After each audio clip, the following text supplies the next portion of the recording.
உங்கள் யாவருக்கும் சமாதானம். மை டியர் ஃப்ரெண்ட்ஸ், நீங்கள் சந்தோஷமா இருக்கீங்களா?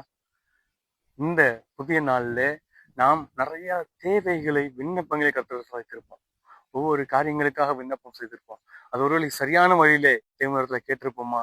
அதை சரியான வழியிலே நாம் அவரிடத்துல அப்ரோச் பண்ணியிருப்போமா அப்படின்றத சற்று நாம் அந்த சிந்தித்துக் கொள்ள அழைக்கப்பட்டிருக்கிறோம்.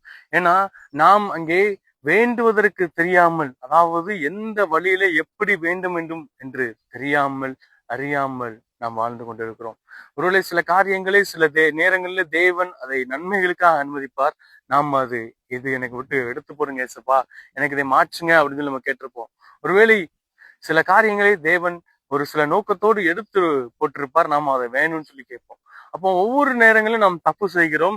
ஒவ்வொரு நேரங்களிலும் தேவனுடைய வார்த்தை விட்டு நாம் சில நேரங்களில் விலகிறது போல இருக்கலாம். இப்படிப்பட்ட சூழலிலே நாம் வேண்டுகிற விண்ணப்பம் சரியானதா? வேண்டுகிற விதம் சரியானதா? ஒருவேளை இன்றைக்கு நம்முடைய தேவனை நினைப்பிட்டு என்ன அப்படின்னா, நாம் வேண்டுவதற்கு அறியாமல் இருப்பதனால், நாம் சரியான விதத்திலே தேவனுக்கு நாம் வேண்டுதல் செய்வது அறியாமல் இருப்பதனால், ஆவியானவர் தாமே அவர் நமக்காக எண்ணுக்கிடங்காத பெருமிச்சுகளோடு அங்கே தேவனிடத்திலே பரிந்து பேசி நமக்காக வேண்டிக் கொண்டிருக்கிறார். நமக்கு உதவி செய்து கொண்டிருக்கிறார்.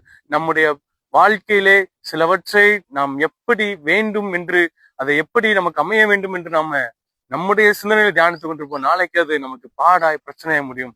எனவே ஆவியானவர் அதை நம்முடைய வேண்டுதலோடு சேர்ந்து, இது சரியான விதத்தில் என் பிள்ளைக்கு போகணும், என்னுடைய மகனுக்கு என்னுடைய மகளுக்கு போகணும்னு சொல்லி அவர் பிதாவிடத்துல வேண்டிக் கொண்டிருப்பார். ஒருவேளை நம்ம சில நேரங்களில் தவறும் பொழுது ஆவியானவர் நமக்காக அங்கே வேண்டிக் கொண்டிருக்கிறார். சில நேரங்களில் நாம் தேவனுடைய வார்த்தை விட்டு மீறும் பொழுது ஆவியானவர் அதை நமக்காக பரிந்து பேசிக் கொண்டிருக்கிறார். ஒவ்வொரு காரியங்களிலும் நமக்காக உதவி செய்கிறவர் நம்முடைய பரிசுத்த ஆவியானவர். இன்றைக்கு அவருடைய வார்த்தையின்படியே நம்மை ஆசீர்வதிப்பார். அவர் நமக்காக உதவி செய்கிறேன் என்கிறார். அவர் நமக்காக பரிந்து பேசுகிறேன் என்கிறார். எண்ணிக்கிறங்காத பெருமிச்சுகளோடு நமக்காக தேவனிடத்துல அவர் பரிந்து பேசிக் கொண்டிருக்கிறார் என்பது நினைப்பூட்டுகிறார். எனவே அவர் ஆவியானவர் நம்மோடு இருக்கிறார். அவர் நமக்காக பரிந்து பேசுகிறார் என்பதை உணர்ந்தவர்களாய் மகிழ்ச்சியோடு நம்முடைய வேண்டுதலை தேவனிடத்தில் வைப்போம். தேவன் அவைகளை வாய்க்க செய்வாராக. தேவன் தாமே நம் யாவரையும் ஆசீர்வதிப்பாராக. God bless you all.